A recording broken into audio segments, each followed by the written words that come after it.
This is the Black Motivation Broadcast. We are so very excited to get into this interview. We're very honored to have him with us. Say hi to the people, Dr. Cortez. Good evening, good morning, good night, wherever you are. How's everybody tonight? Hope everybody is doing well. So Dr. Court is a musician as well as an entrepreneur, as he has his own barbershop. So let us hop straight into these questions and learn a little bit more about him and his journey. So tell us what drew you to being a barber, a musician, and eventually an author. Oh, wow. Well, I have several. Well, I'm just going to boil it down. My blessed, beautiful young mother, I'll say it like that. It's just in our blood. My beautiful mother is a retired, licensed, retired, seasoned, award-winning beautician. Back then, it was called those, the old school hairstylists and cosmetologists, beauticians, and she was the one that introduced me to it when I was about as young as 10 to 11 years old. And it was one of those, hey, I'm the oldest child, and I know you want to ride your bike. I know you want to ride your bike and play basketball in the neighborhood, but drop that bike, put that basketball down, and let me go over here and put these clippers in your head and show you how you can cut your brother's hair. And my brother was all over the place, and he didn't like hair on it. He said, let me show you how to cut his hair. If I could show you how to cut his hair and eventually your dad's hair, you will never be broke. And I need to give you something that I think you will love. So my mother was all over it, and she loves it even as of today. Musician, the exposure of music that was playing in our household between my mom and my dad, it was a lot of R&B, you all. It was a lot of blues. I mean, it was Stevie Wonder. It was James Brown, one of my favorite artists. I know, because of rhythms, because of drums, because of the horns, and and then because it's another black man. I mean, what better role model? And because it was so much of that type of music, Barry White. I mean, I can go on and on and on of music that I still love today. I really want to mimic that type of music, and drums were just something to do. But the only platform I had was at church. And so when my parents would drop us off, because they weren't into church at that time, not like that, they was dropping us off, and my grandmother was like, okay. And so in my mind as a young man, just put me on the drums. I just want to see if I can do it. And I was horrible. I was horrible because I'm trying to mimic and emulate playing the drums where I heard it. But what it did do to me, Miss Ashley, is that it really, really tuned my ear, that I was able to learn to play drums by ear. I knew nothing about playing about notes until later on in my years when I had a demand to play with notes and read charts, read sheet music, and it was amazing. What was the last one? Author? An Right? author, yes. Author came, parents, having the type of parents that believe in being educated and going to school, because that was the whole thing for years. Hey, go to school, get good grades, get your college degree or military if you choose to do that, and you become something. But I had a lot of pressure. I had to, grow up fast and learn things, because the era of the whole Dr. King in Chicago, being raised on the West Side, it was a lot of different things that was going on. That was a great influence in it, and it really catapulted my mother to say, "Hey, I want my son to be like this." And so, she always placed me in spelling bees. So you need to learn how to read. You need to learn how to enunciate and pronounce your words. You need to know how to, deal with syllables and phonetic spelling. And in fact, she was like, your best friend is going to be the Bible, some music, and the dictionaries. And so with all of that being said, I was running. I was like, I don't want to read no more. This is just too much pressure. But by that time, as a child, I was offered to skip grades, as you will. Let's jump grades, third to fourth grade, and another time sixth to seventh grade. And my mother, put all this on me to be excellent, but didn't want me to jump grades. It just didn't make sense. But I'm sent out to say this: as you get older, you start going through different changes, like anybody does.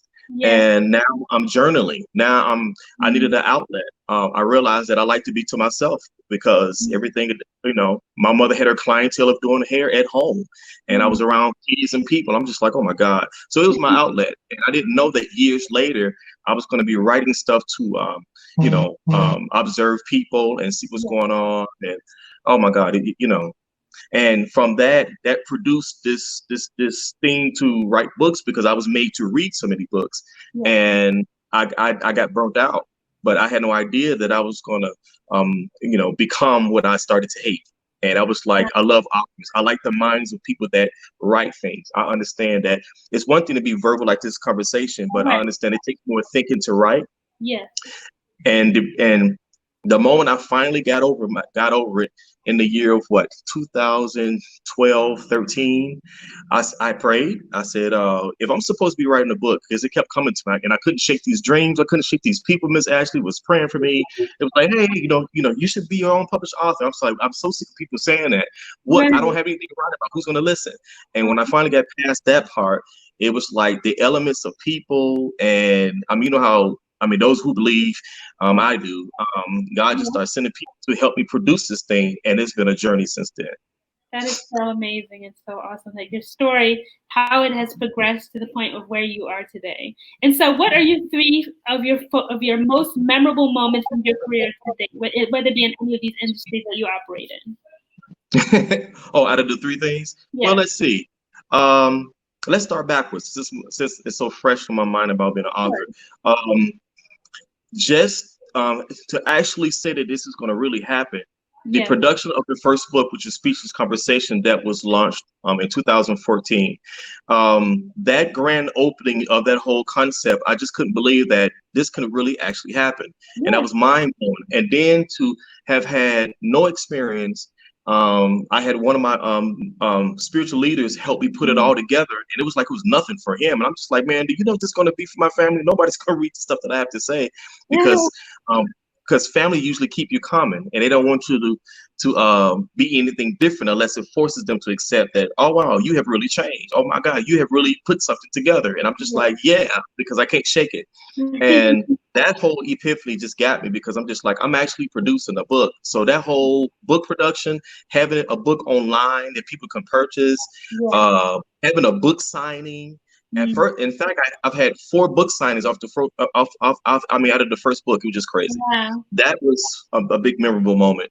Yes. Music, um, playing drums, as I mentioned at the Black Ensemble Theater, having my name in the newspaper, which is the Chicago Sun-Times. The Chicago Tribune is huge in Chicago, Yes. and to have your name and your band and your name in highlights to say that this man's trio, his band, and all that. I'm just like, this is the same guy who couldn't play drums at the church, Right. and it's like wow. So that's huge for me. And then when it got to the point that my gift, there's a biblical scripture in the book of Proverbs that says that your gift will, a man's gift, man or woman, gifts will make room for you, which is opportunity, and then bring you before great men.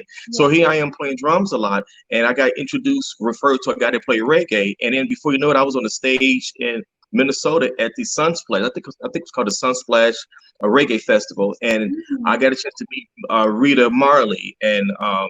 Judy Moet and the Meditations, Bad Boys, Bad Boys. I got a Yes. chance to play drums with this group that's called Predator from the South Side. They opened up, and it was my first time being in front of playing drums for like over 8 to 10,000 people at a Wow. baseball park. Wow. Wow, Amazing. what? Yes. So playing reggae at a park, a lot of people playing in the stage plays that they gave me a lot of credentials, and then to even go overseas with it. And then so, yeah, music has done some great stuff. The opening of the barbershop landed in Phoenix, and I really wanted to land in my hometown.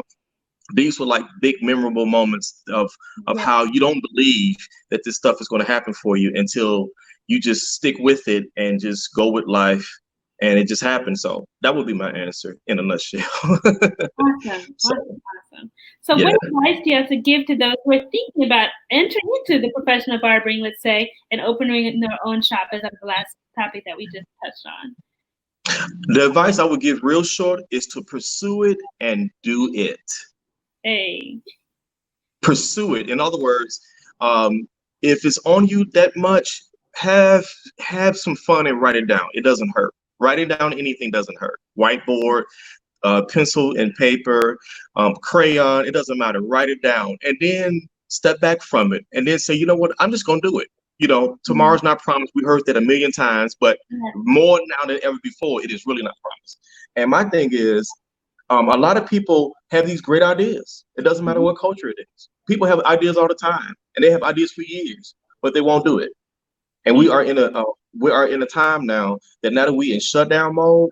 Yeah.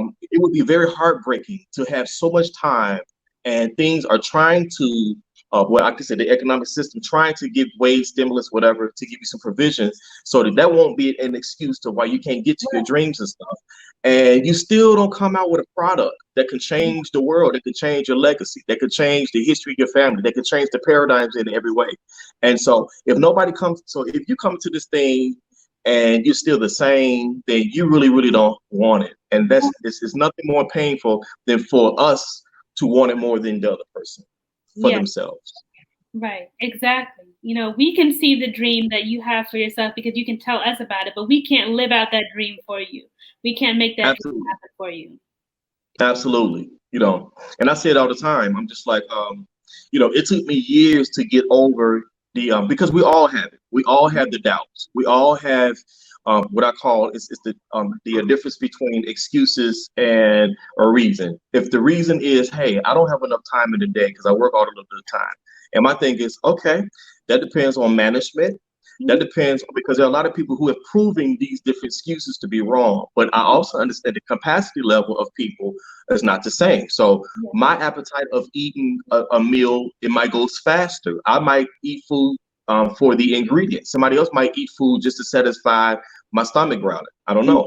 But Right. with that type of fight, you would do whatever it takes because you're like, I can't shut this thing off. It won't allow me to be left alone. That right there, and my advice to anybody who's listening is those are signs. How about accepting the fact that this is what you were born to be, at least one of the things that you were born to be that you've never done before. And yes, it's going to be fear. It's supposed to be. But as I was advised so many times, do it scared. So at least as you're doing it, the faith in you will start, umbrellaing, and it will start developing, and you start like, oh my God, this is what this was supposed to be doing. Yeah. This is why I had to go to school. This is why I was attracting people. It will all make sense once you start doing it. So pursue it and do it. Just do it. You And know, it, good. and, and yeah, a lot of us already think failure. So this is why I Mhm. don't want to do it. So they have the fear of success. And a lot of people goes, well, I don't want to feel failure. Well, you already live in the fear of failure because you fail at moving out, and that's fear. But the fear of success is when you know you're supposed to be doing it. You already seen the success. You get happy about it. You know it's on you. You pretty much already doing it, and you still don't do it. Right. So pursue it and do it. And about being an author, what advice would you have as now you have published multiple books? What advice would you give to future authors, those who are looking to become authors? Okay, this is one of the most common things that I've been saying lately. I'm glad you said that, Miss Ashley. Is if you can get the rough draft on paper, the book is Okay. done. Hmm. Get the, I mean, it's rough. The rough draft is supposed to be rough. It is not supposed to be so perfect. There's no such thing. This is why we have proofreaders. This is why Yeah. we have editors. This is why we have proofreaders and editors, Yeah. whatever specialty that they go in. So I would say if you can get it all written out, if you can get it, I mean, at this point, um, I'm going to say God. God has really allowed a lot of stuff to take the excuses away. So Yeah. if you could just talk it out, it would print it out, and you can always press the backspace and edit stuff. Yeah. That is the book, ladies and gentlemen. That is the book. Once I've heard Nikki Woods, one of the most prolific book writers that used to do a lot of book writing with Tom Joyner. I had an opportunity to work with them and been working with them for years. I sat in one of her sessions, and she said, the book is the rough draft. If you can get the rough draft out of your system, everything else is fun. Yeah. Everything else is fun. And so I've been sharing that same little thing lately. Hey, get the rough draft out of your system and then allow somebody else to help you to get with that, in terms of the book, the book color, the book Yeah. title and stuff like that. Yeah. So once you get that out the system, because there's a book in everybody. I heard another author say this. He said, there's a book in Mhm. everybody. As long as you're texting and emailing people, those are books. We just don't look at it that way. If you put a whole story together about what you've seen or whatever, that is a book. And that makes history. It's so true, and I can definitely attest to that as a fellow author. Once I had my rough draft in place, the book was done. I just worked with an editor, formatted it the way that I needed to format it, and it came to life automatically. I just decided. Right, Let the rough right. draft down. It was done. And I know I made it sound simple. I mean, don't get me wrong. I'm not saying that. Well, you make it sound, because I've heard somebody say, "Well, you make it sound so simple." Well, if you go with the inner war that you go in, you're already dealing with the hard part, and that's the intimidation. That's the fear of the unknown. That's the what if nobody buy it? Trust me, everybody feels that way. Even the artists that have had great success, they will tell you, I mean, I wrote a book, or I produced an album, or I did a book and an album, and I don't know how people are going to take it. We all revisit that same thing again, because it starts over. It starts all over again. And you will always feel like, oh, I don't know how they're going to feel about this one. And it's usually, ladies and gentlemen, when you feel that way, that's the one that makes the hit. Yes. Yeah, Point blank period. it Just is. so where does your inspiration come from when you write your inspirational work, such as your books? My inspiration definitely comes from God, without sounding all extra deep and down in the gutter and things like that. My inspiration comes from a lot of hope, and then I have a lot of moments of failing, and I had a lot of moments of doubting. And so now what I've chose to do is to do the opposite. So everything that I'm giving advice about right now, my inspiration comes from, we don't have to stay where we are, because there's so much we can do more before your expiration date. We don't know when that is. We don't know how we're going to get out. But the worst thing you can do is to take all this riches, just the philosophies and what people have said. I've listened to a lot of different people on purpose, and there's some people I wasn't even trying to, but it was meant for me to listen to what inspired them. I love history. I love to hear how people really got started Yeah. and what it took to get over the hump. And I had to redefine what success was. I used to think that success was something that you've accomplished and it still lasts. That's not what success is, ladies and gentlemen. Success is when you get a vision and an idea that is inspired, and you took some crazy faith and you did it anyway. You did it afraid, and you pulled it off. Yes. That was the success. And what happens with that? You're able to say, okay, now I need to manage what came out of me. So I would definitely say having that mindset has inspired me. A lot of people who used to look like me, and I'm just like, wow, I used to be like that. I know how it feels to feel like I was not going to make it. But a Yeah. lot of biblical insight, a lot of people before me who didn't make it, and their dreams they didn't see their dreams happen. It's Mm. very inspiring to me. And so it gives me like the nice fire and the fortitude to go forward. Amen. Amen. So what words of Amen. advice? Amen. Okay. What words Amen. of advice do you have to give to those who are currently quarantined in light of the pandemic and how it has affected our society today? One of the things I would say is, please don't get lazy, Mm. or don't waste time in this time that you are allotted. We don't know how long that's going to last for you. There's been so much talk about what this thing has done for you, what it would produce for you, and maybe this is the cause. We spent a lot of time in the beginning about the cause, the cause, the cause. Well, while we have these different boundaries and blockades and barracks and all these different things that we have to be in the confines of, Yeah. I would say definitely do a reset button on yourself. I believe that a lot of these different things, with the understanding that is going on, is that it really allow a lot of excuses to be minimized. It really Yeah. allow a lot of us to really appreciate the rent, the mortgages that you pay for, because you don't have time to enjoy because you work so much. It really allow you to see how much you really don't love your children, Mm. or how much you really don't like your spouse, because with everything going on, it allows us to escape and do a lot of self-medication on Yeah. ourselves. Oh, you know what?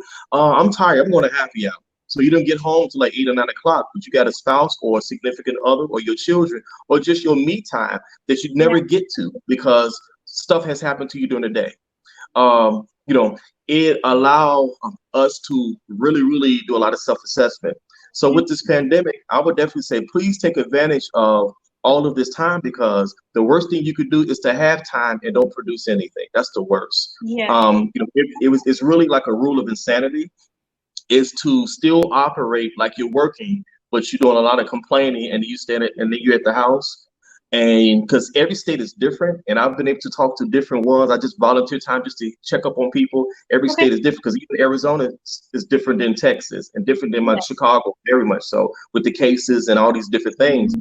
But it still has the same similar message. It is meant to slow it has designed and has became a thing that we should embrace, which is, hey, I can't go to the show to go ahead and escape Netflix and to Right. slow down and cook a meal. A lot of people have saved a lot of money. I've talked to some of my cousins. They was like, man, I used to go ahead and turn up. I've saved $300 to $400. Now I don't want to turn up so much because there's no music to go with it. There's no live band. There's no show to Right. go to after that. So a lot of this stuff has really, really allowed you to calm down Yeah. and to really get to what you were born to be. And then a lot of us who have said this, and then I'll just go to the next one. A lot Sure. of us has made this statement so much at work. Man, if I could just sleep a little bit longer. Man, if I have so much time. Man, there's not enough time in a day. And the worst you could do is to all of those excuses are gone. You get the time and still don't do nothing with it. That Yeah, says a lot about it you does. know. Unfortunately, it does. Yeah. It, So and then the last thing is, don't make apologies for the people that you were long overdue for putting in expiration dates to. I mean, there's some death sure. sentences to some relationships that Yeah. we've been pondering and waiting on. Well, I need to have that conversation. And now that you have a lot of time to text and call and do a lot of FaceTime and virtual different meetings, we still have a hard time with confronting things because our busy lives has equipped us to run from stuff. So, but Mhm. it does allow us to say, well, who really really loves me? Who is really really into my dreams? Now that I am working on my dreams, Yeah. now that I am working on my future, and so with that being said, a lot of people you will discover are very very scared because now that you Mhm. have that moment and you're scared to do it. But I would definitely advise, hey, if you're scared to do it, still do it anyway. There's some faith in you that you don't know yet. And so take advantage of this stuff. Don't take it for granted, but take advantage of it. Yes. Take that leap and see what's on the other side. Yes. I think you said it better than me, Miss Ashley. So, I was just summing up what you said. I was inspired by you. So how are oh, you great. staying Thank encouraged during this time frame, and how have you been personally affected by the quarantine? you. Oh, well, I've been personally affected by the quarantine by um by just rechecking my faith, and it really really gave me some more evaluation of how much time am I putting in areas that's so exaggerated. So definitely stronger in self-assessment. Definitely it has pushed me into a place to increase my excitement for having a chance to do any of this stuff again.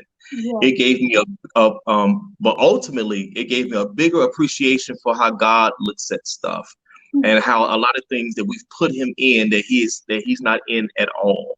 Wow. And what we blaming him for, we blaming him for stuff because we're reaching for answers to satisfy this discomfort. And I just been sitting back trying not to make comments because everybody is entitled to their comments and their opinions. Right. But it has really, really allowed for me and affected me in a way that wow, you know, let me not rely on my jobs and my career stuff to supply my needs. Mm. When if he's really the source, let him be the source. If he provides resources with people, then let me thank him for the resources and the sources that comes from him.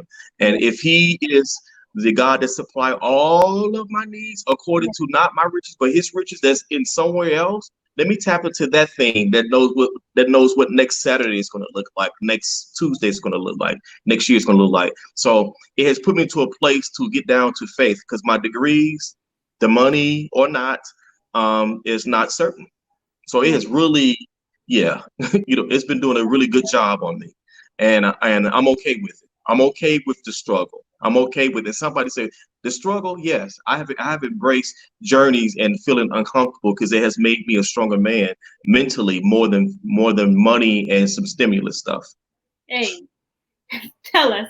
Speak on us. Yeah, So, because everybody is not getting. I mean, come on, everybody's not going to be eligible, so right. we can get to 1,200 and get to 2,100 and get to 600 a week. What if I don't get that? So am I angry all over again about something that I should be naturally working for my wealth transfer anyway? Yeah. And I think we get off course because we're reaching for survival. Now, I'm not discoursing the people who need to do what they need to do. Yes, I'm one of those people still. I'm still an entrepreneur. I'm still self-employed. I'm still a subcontractor. Yes, but it still goes, if they don't give it to me, do I complain? Mm. Or do I take a leap of faith and see what's on Yeah, the other side?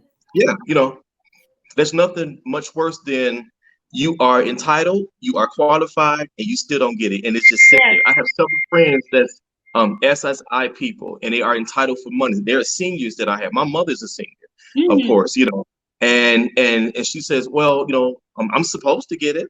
It'd be nice to get it, but they're not banking. A lot of people are not banking their momentum based upon what somebody gave you. You know. Mm-mm. So that helps me balance it because I don't want to get so caught up with that if it's not meant for me to have for my journey, Right. then I'm angry at the feds. Yes, so true. So we're drawing to the end of our interview as far as what we have scripted to ask, but I want to get into a little bit of a conversation afterwards. So, how are you reaching out to your community during this time frame?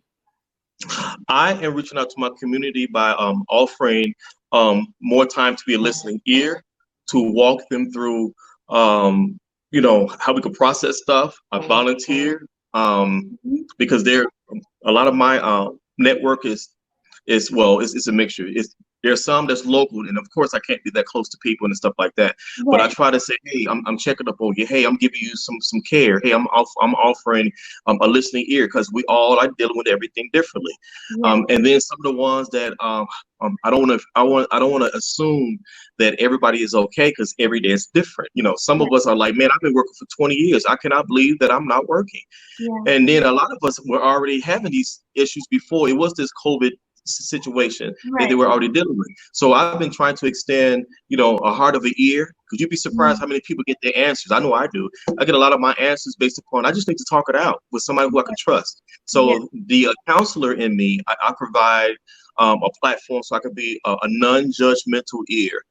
And then I try to write a lot of different inspiring things that I think that would be supportive to some people who can use a listening ear.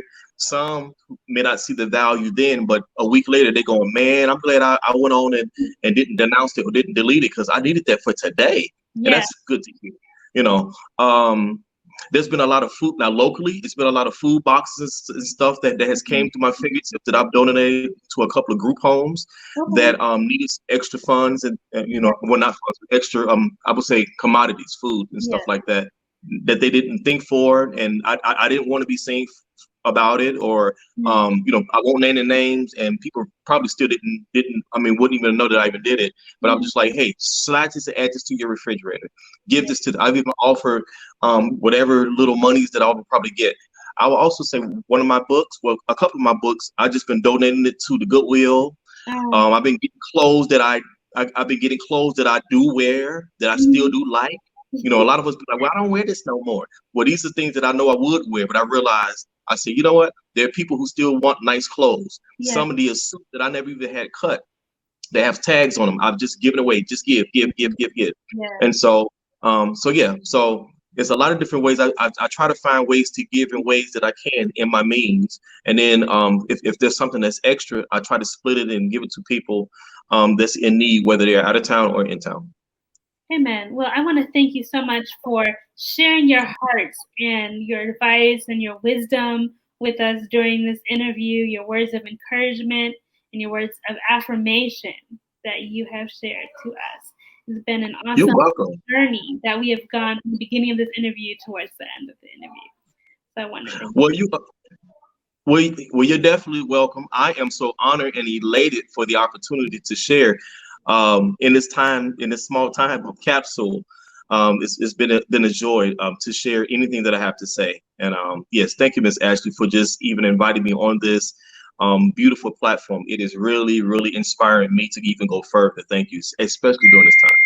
Yes, yes. And I do encourage you to go further and continue to share because your words need to be heard. So at this time, I'd like to open up for any questions. If we do have any questions from the audience, anyone would like to ask questions, we can do so. So while I'm asking my next question, if anyone has any, they can drop them in the comments and I can see them. We can ask them next. So tell us, Dr. Cortez Sims, who are some of your favorite authors, either classical or contemporary? I'm addicted to a lot of the classics. um, Maya Angelou, oh my God, Langston Hughes, Yeah. James Baldwin. I'm still stuck on those type of classic guys because I think about the periods and the idioms that they were writing in it. And those, that's a different type of pain. That's a different type of struggle and a different point of view that still is prolific today. And they Yeah. were so much older and they're dead and gone. But their legacy and their words is still strong in the books. I mean, oh my God. So those are like the classics. And then there's some spiritual people that Mhm. I love. I mean, Charles Harrison Mason out of the Church of God in Christ, and Bishop Robert Air Ford out of the Church of God in Christ. These are people who've had some sound words in their era that still rings today with me. Yeah. And so there's a lot of different people that I could just drop. All the different Lorraine Hansberry. I mean, Yeah. a lot of these people are either stage writers, but a lot of their messages that's very poetic in what they wrote. I usually have a interesting way to pull out what they said, and then I love films. Anybody that knows me, I love films and I love history, and I Mhm. begin to pull a lot of the different things out of it, and it just inspired me to be like, I want to hear a little bit more about them. I want to read a little bit more about because I love the mindset of a person, and then I also know how hard and the hardship and how much effort it took to still put it on paper, even for them who Yeah. had limited resources, who was still typing from typewriters. I'm blessed, without telling my age, that I know how it feels to have a typewriter that my grandfather gave me and putting the ribbons on and the letters getting stuck like that. And I'm thinking like these are people who couldn't even afford it, but have many books, more than what we have now, and we Right. have more resources and still won't produce like we really could. Yeah. So a lot of those different authors, inspirational people, I just look at like how were you able to pull that off? Even Dr. King, I read this thing about as young as he was, he produced 15 books, and he's still at 39 years old, you Wow. know. And so he's done. In my mind, I'm like, how are you able to get books out? I struggle with time management. How are you able to get books out Yeah. at that time with With a everything. wife, and 4 children, and the whole world on your shoulder? You know what I mean? So Yeah. it's just crazy. Yes. Well, speaking of films, you said you love films. What do you think are three, I won't say the most, but three extremely influential Black films that you have seen? That you can say these are three that are like up there for you. Inspirational. Doesn't matter what kind of cortex it is. I mean, um, in my childhood years, Okay? I love how Alex Haley was able to script out Roots, the Mm, original Roots. yes. It's because I felt like that movie. I mean, it was a lot to cover, and it looked like it was played on Channel 7, ABC News when I was a child for like 5, 7 days, and then for them to bring that story back a couple years ago and try to redo it meant something. So Roots, Mm, um, a lot of us like Alice's Walker, the actual color purple. Now, mm, all the different things in that book meant a lot because I go a little bit deeper. I always think about the era, the time, and what was things that were done. And even though I don't think it was considered as a true story, but it was a lot of true relational things that kind of gave a different support to the type of mindset that we were treated in and what we we're going in. Oh my God, you're saying some good questions because I love different films. Um, there was a movie called The Soldier Story. yes. Um, I actually love that because I think about how we were treated in the military, Mm, and then the actual actors and stuff that were in that film. Yeah, Denzel Washington was actually in that film. mhm, Morgan Freeman was in that film, and I'm like, how old were they to portray those type of men in that film to right. be black soldiers? You know what I mean? So I go all kind of different ways and what it meant, and so those films are just a few out of a slew of many when it comes to black. I would actually, I don't know why the cage birds sing, and I like Fences. From the stage play until now, it was put on film a couple years ago with Denzel Washington. But before that, Mhm. it was James Earl Jones, and I'm a James Earl Jones fan as well as I'm Yes. a Denzel Washington fan. Two different eras, Right. but these are some strong men. You know what I mean? So the value of what they portray and how they were able to jump in character, while they also understood the actual pain and the struggle and everything that their families went through, give a different connotation to what it has a different value that it esteems to me. So Yeah. yeah. Thank you for that. Thank you for that answer. And so we're going to draw to a close of our this. Oh, I'm gonna leave. Oh, this was just getting good. I Okay. know, I know, I know. But we are over time, so we have to draw to a close, unfortunately. But we will have you back Sure. into Are there more. any questions or anything? Did Hmm? anybody ask any questions? No one has Did asked anyone ask? yet. Okay. So you All right. can drop them in the comments, everyone, and we will still look back through and answer any questions that you have. So, to the last question to end our episode of Midweek Motivation, or the second last question, is what words of affirmation or what words would you like to leave our audience with on this week's episode, this special episode of Weekend Motivation? I want to tell everybody that whatever that you're working on, whatever that you're pursuing right now, while you're in quarantine, and if it's been struggle, if it's been harsh, if it's been even in what you've been trying to develop, just know that you're qualified to do everything that you're doing, and you are preferred. And this is part of paying the cost for being yourself. I wrote a book that's called Qualified but Not Preferred, and I was writing from a position of this is what we are normally living, but in the position that you are right now, just know that I don't care what you feel about it.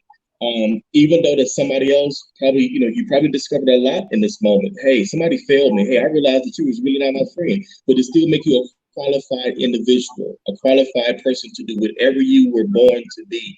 And you will be preferred because it's a setup. It's a setup for you to do great because you don't want to just be good. Good is the enemy of great. So walk into greatness and know that you are a great person because you're qualified and you're preferred. Yes. Period. And don't and walk with that not not arrogance, but walk with that confidence that this is the standard that I must walk in. And yeah, I got to do what I need to do, and I'm doing this unapologetically. Yes. Live and pursue things unapologetically, completely and wholly. Yes. God has qualified everybody to do exactly what they're supposed to do. And what's going on now, if I could just wrap it up, is that we're going through a filtering process. A lot of this stuff is allowing everything about you to filter and to sort. And the more that you start working on yourself and seeing the value of getting to yourself, putting things on paper, aligning things up, getting things together online, getting your LLC, get your business together, straightening up your house, realizing, hey, I'm tired of renting. It's time to buy. I can see myself as an owner. A lot of these things are being birthed now. And this is when it becomes, hey, I'm not going to apologize for success. I know how it feels to be in struggle. I know how it feels to feel like I'm never going to be nothing but a person that's going to sleep on the couch and be the person that gives people my money and I don't see the return. I can't claim no income tax. I mean, all of that type of stuff is, this is your season for not just promotion, but it's elevation in your thinking. And that's important right now. Yes. That's important. Thank you so much for sharing all of that. And tell us, how can we find and follow you and support you on social media, and where can we find your books? All right. Let's see. So my website is www.drcortezsims, DRCORTEZ, the letter D as in dynamic, SIMS.com. You could find me there. You could purchase the books on there, all three of them. I'm working on the fourth and the fifth, of course. Yes. Facebook, whether it's my regular Cortez Sims account or my Dr. Cortez D Sims account. I do have an Instagram. We call it IG. I do love LinkedIn because it's a business page. And then you can simply email me, drcortezsims@gmail.com. Well, thank you so much for that. And thank you all for tuning in and joining us on this episode of Weekend Motivation, a courtesy of the Black Motivation Broadcast. This has been an amazing episode, y'all. We are out. You see these books? Purchase these books. Yep. Thank you so much. These books. Thank you, Miss Ashley. You are amazing. Thank you so much. I would love to come back anytime. Yes. Thank you, everyone. Have you back. Okay. Bye. All right.